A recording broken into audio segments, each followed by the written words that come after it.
My name is Jacek Spendel, and this is Liberty International, a new show that aims to present to the audience international freedom fighters from around the world, especially far places that are deprived of freedom. And our today's guest is Yuri Terekhov, who came from Russia. And welcome to the show, Yuri. Can you tell us a little bit about yourself? Hello, Jacek. Well, for me, Russia is not that far place somehow.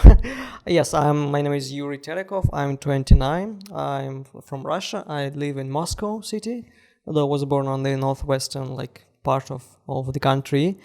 I am a freedom fighter, right? So I belong to the opposition movement in Russia, pro-freedom, pro-liberty, pro-market opposition in Russia. I used to be the media manager. I was the managing editor of one of the few independent media outlets in Russia until it was banned in Russia by the Russian government, Russian internet regulator. I also interned here in America for the Cato Institute and did a year-long program at the Atlas Corps. So, and now I'm part of the Project Arizona, and I also have my very ambitious plans for the future. We'll talk about these plans a little bit later. Yuri, first question maybe will be a bit tough. So people often say that it's hard to work with Russians about individual liberty because in Russian soul,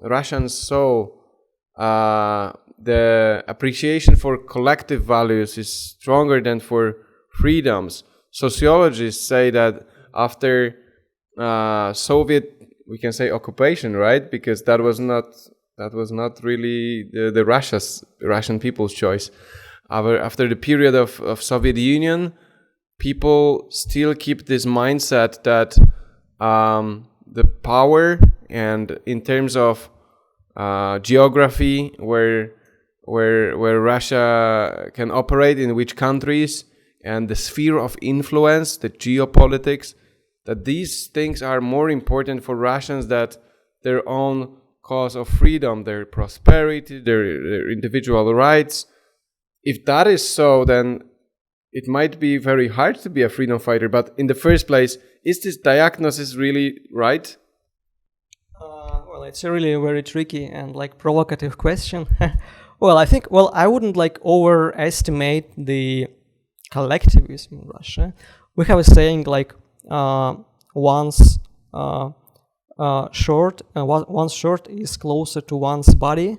Somehow, it's not really a collective value statement. So yes, I heard many things about Russians Russians they need a strong hand or something like that.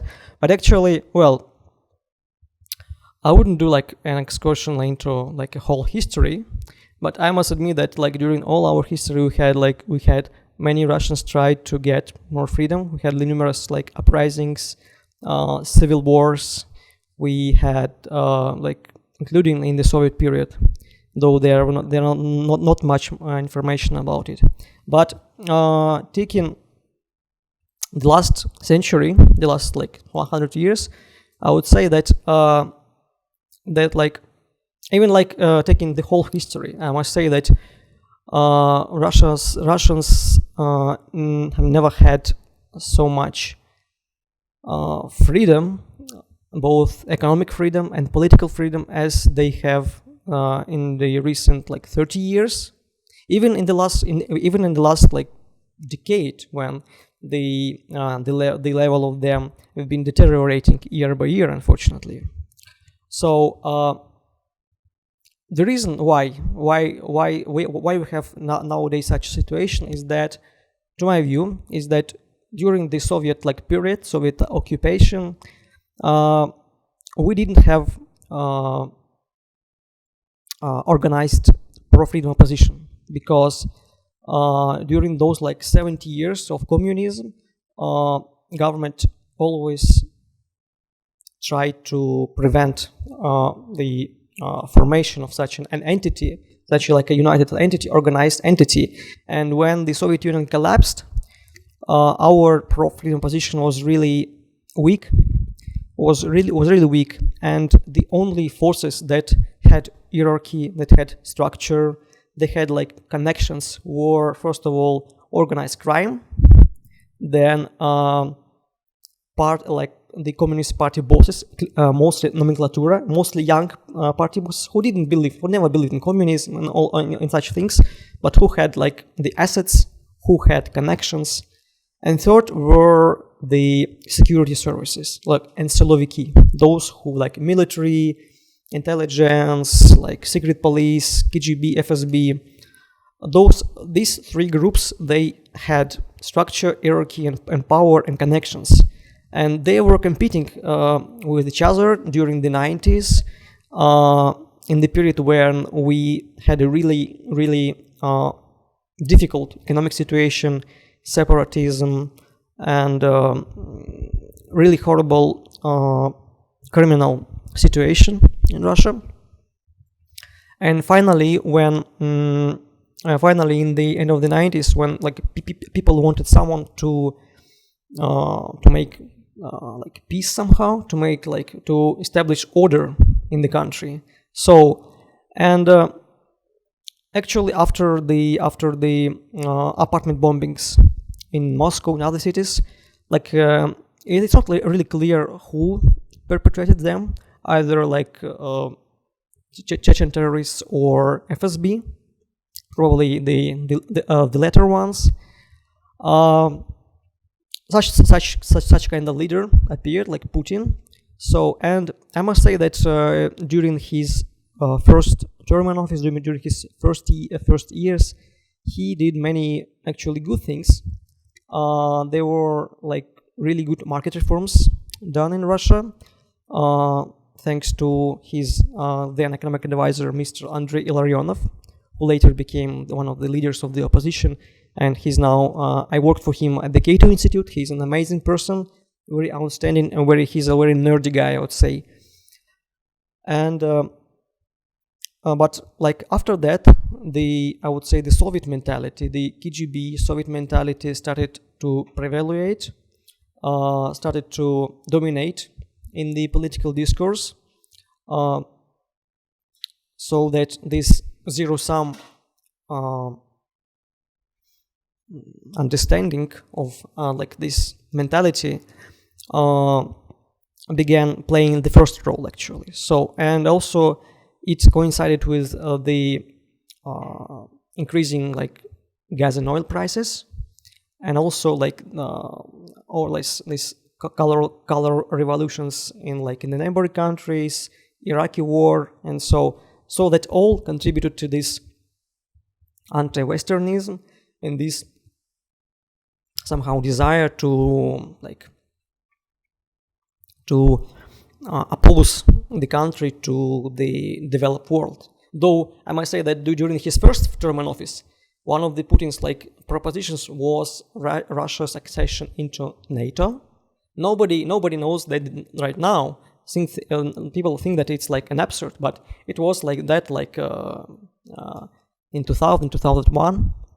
So, but unfortunately now during the last decade, we see this this attack on civil society, on media, on opposition, actually.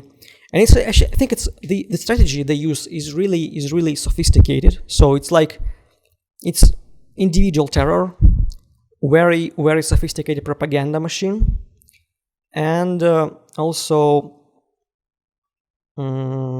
this incitement of fear. Thank you. You mentioned anti-Westernism of current government, Putin's government in Russia. When you look at the Russian society, I'm sure you know the feelings of the people, what they really believe or do not believe in. Is this anti-Westernism really something that the Russians share, or maybe it differs from? It's a huge country, right?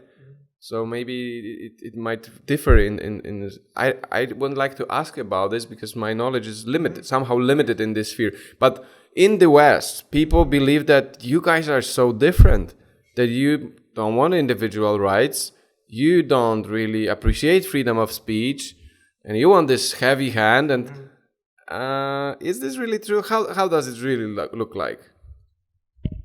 Well, first of all, I think it's not, like, mostly not true. And also, you mentioned that Russia is a really diverse country, and I believe in some regions like Chechnya or maybe Dagestan or like Karachay or like these ethnic republics, there might be really different like views. I never been to Chechnya. Like, actually, some of my friends were, and they know that they built kind of a caliphate inside of Russia, and they actually hate Russians. As I've been told, I don't know the exact situation. I'm not an expert on this. Actually, anti-Westernism, I think it doesn't have like really deep roots in Russia actually, and Russians' attitude to the US, to EU, it fluctuates a lot. It fluctuates like it depends on the current situation, which is like mostly presented to them through the state media, mostly or state-controlled media, so propaganda actually.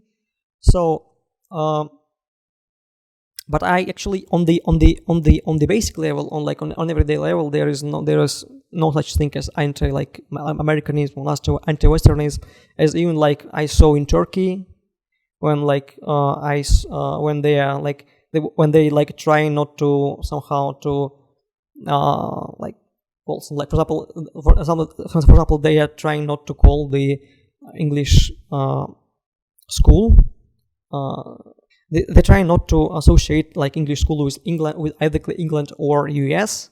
Like Canada is okay. Canada school kind of.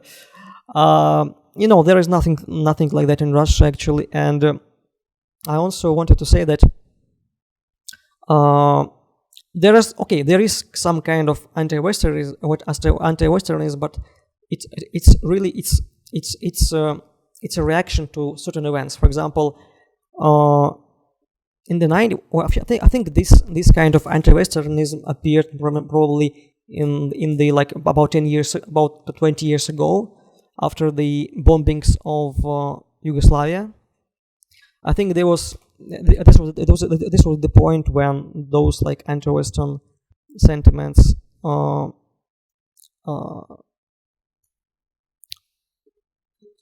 yes, actually they became like vocal somehow.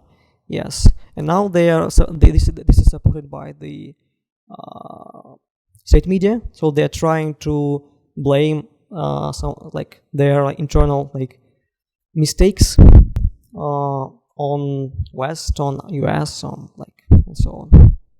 Mostly on the US actually. You can never see like kind of anti-Germanism, for example. It also like it's really interesting. There are some like so the state propaganda, they're trying to incite like hatred to like US, probably Ukraine, probably like UK, sometimes like Baltic states, maybe Poland, yes. But actually, you never see something like against Germany. Actually, Germany is the best friend. Actually. Thanks. That's really interesting. And Yuri, talking about Russian politics, that'll be, I think, last question about Russian politics per se. Is the pro-freedom reform under Putin something possible, or you need to first get rid of Vladimir Putin and his colleagues from government to start thinking about any prospects for liberty? What do you think? Well, first of all, I think that speaking about like pro-liberty kind of movement in Russia, it's really fractioned itself. I mean, the opposition. There are many groups like libertarianism, like nationalists, liberals, social democrats, and so on. Speaking about the Putin's government itself, well, Putin's government, they're trying to keep this democratic face, this facade, by using some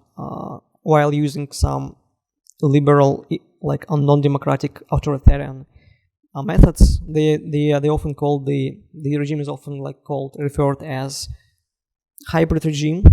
That's why you see Putin is gonna be in power till 2024. Actually, I don't think that they will violate directly the constitution after that. I think that Putin somehow he will leave this post of president somehow. Probably they're now trying to they're thinking about, for example, the Kazakhstan experiment. So it's kind of to establish kind of like another body, kind of an advisory board. But you know the problem that Russia is not a Kazakhstan, neither Kazakhstan nor China. So an official title, a name tag, means a lot. And if you are not a president, or you're some kind of like a national something leader or something, the head of the advisory board, something, they may listen to you for a while, but then who are you actually? Actually, the name tag means a lot. Official name tag.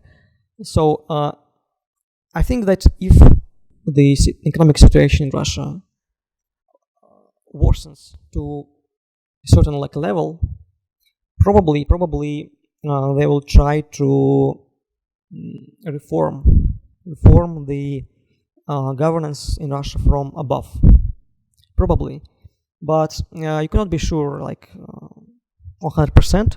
There are somehow pro-market people in the government or close to the government.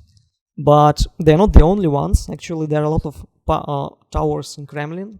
So, and some other groups may prevailate. So you cannot be sure about those things. Thank you. And you mentioned already some pro-freedom groups. This question will be dedicated to this issue. In our show, Liberty International, we really focus on question of liberty movement in these far places.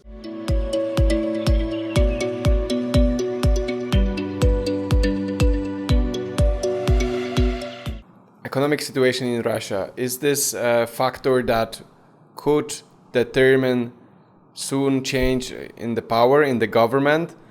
The sanctions, we know that the Western leaders, they have some hopes regarding the sanctions. From the other hand, as libertarians, we know that interventionism is not necessarily the best way to achieve the outcomes.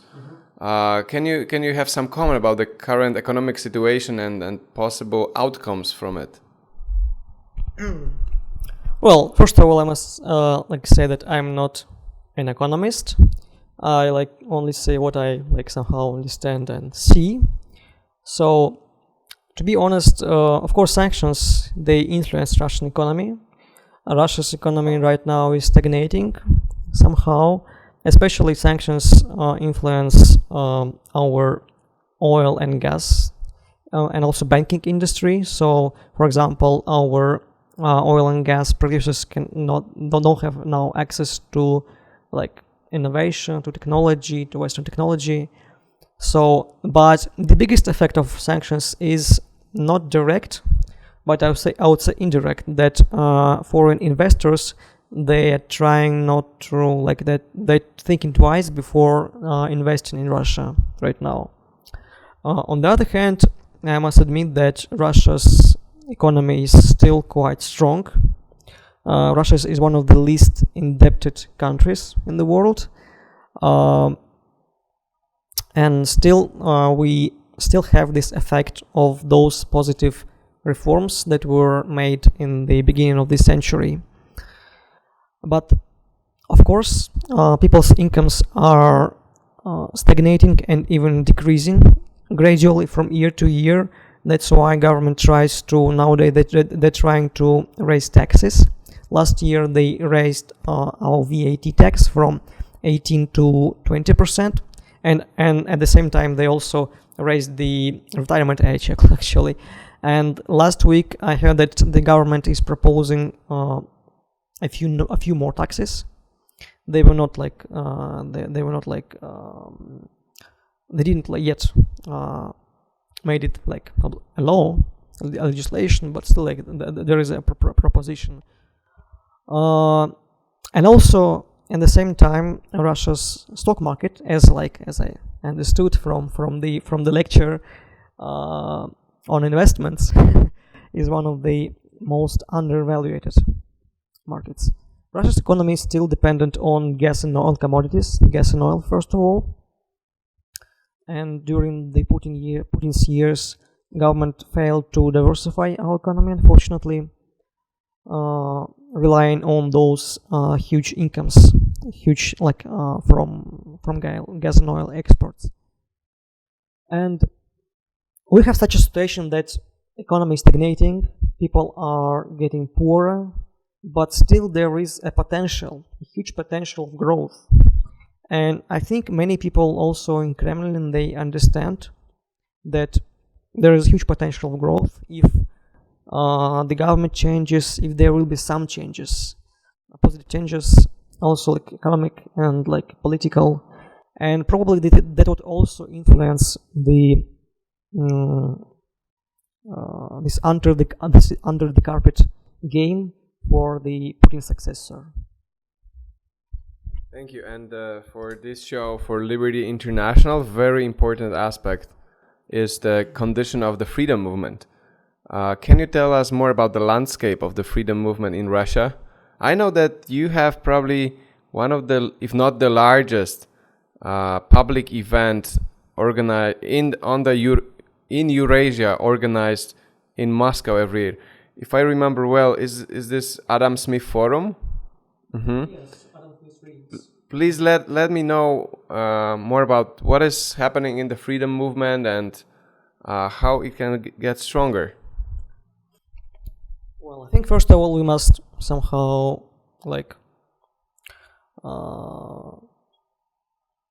determine what is freedom movement and how it differs from the whole opposition movement. So because it's really diverse, and really fractioned.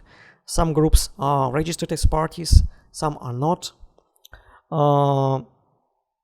So speaking about this pro-freedom, like classical liberal, somehow libertarian movement, so I think it's quite somehow strong in big cities, especially among the youth, among students, high college students, college students, university students.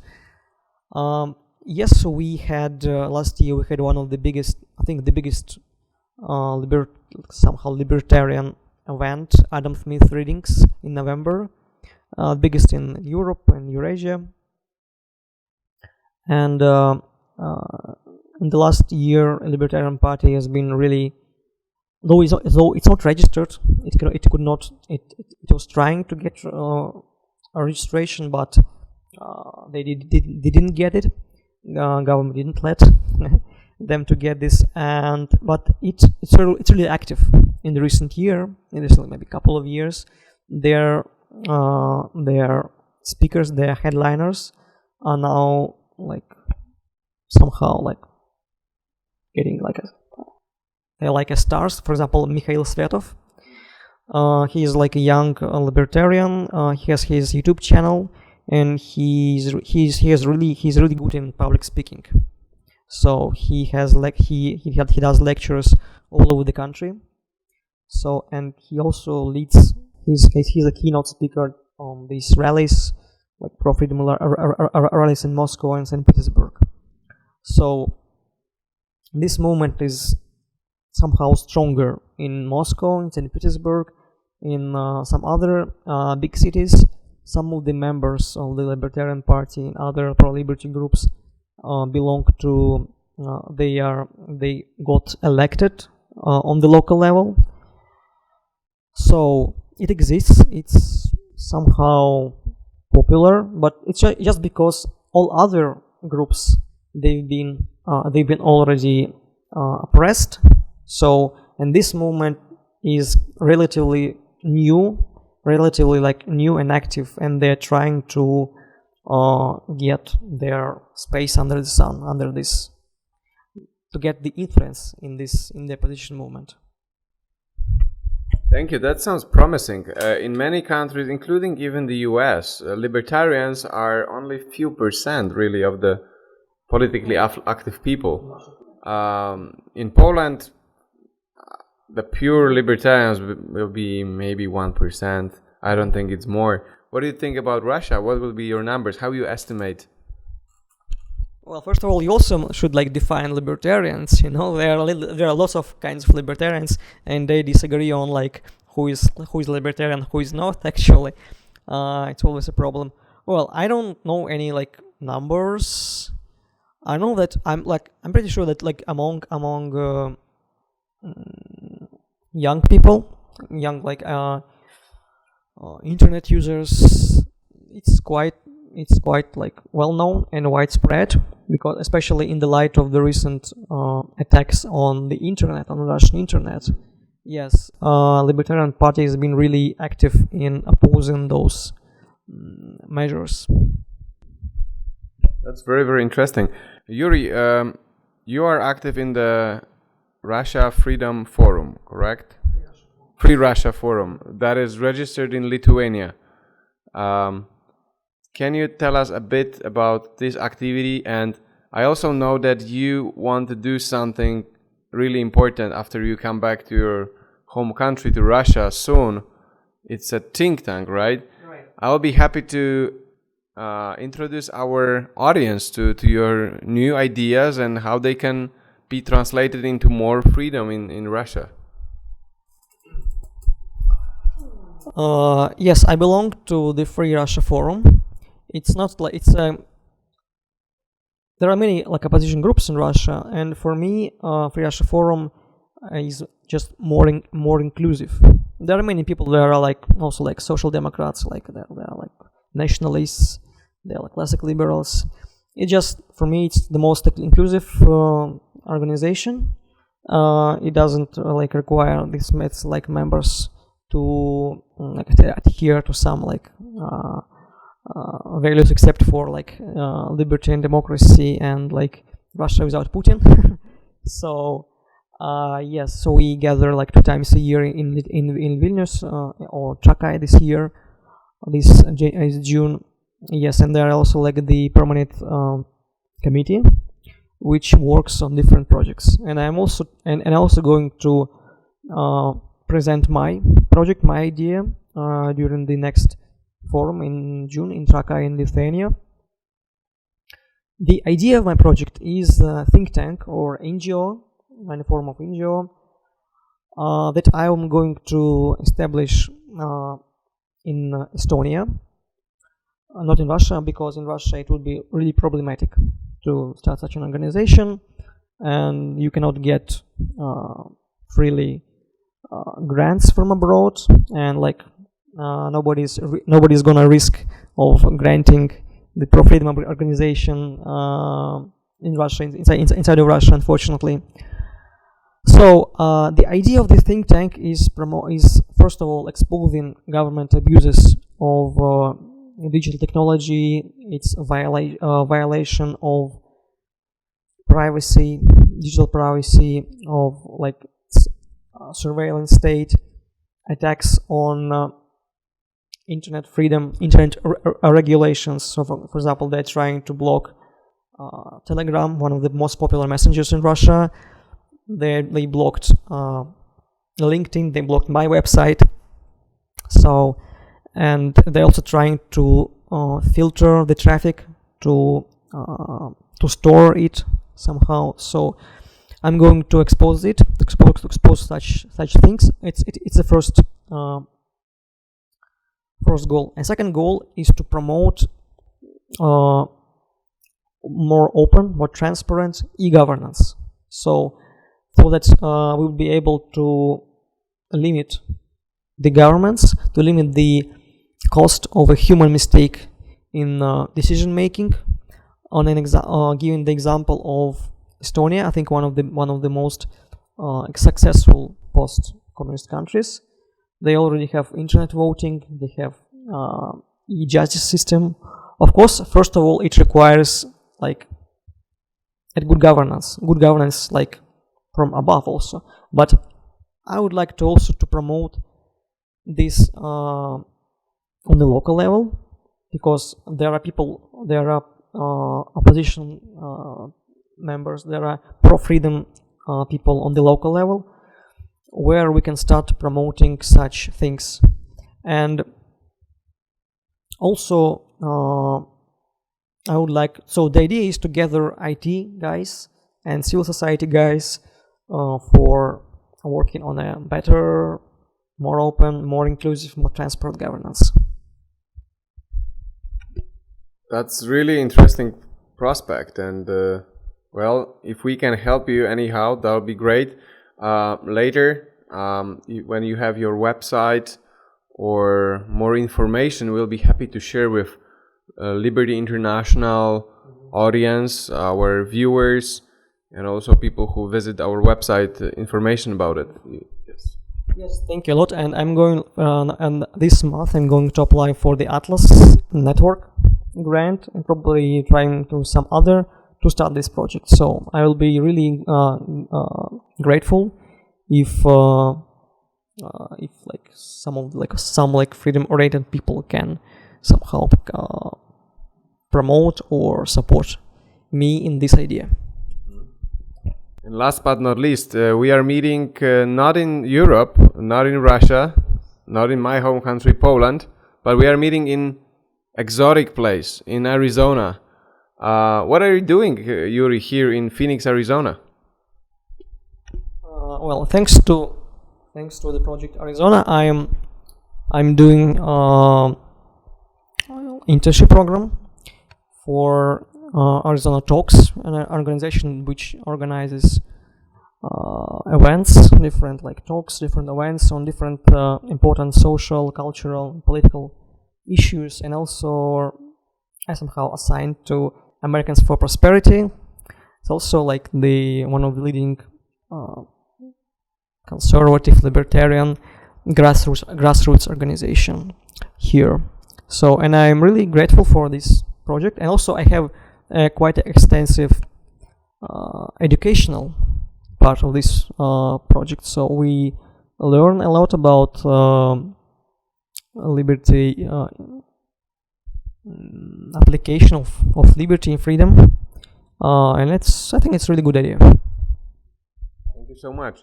Well, Yuri, I want to wish you all the best in your future journey. You have a big task in front of you. The think tank, the organization we want to establish in Estonia, is a big prospect, and we wish you all the best.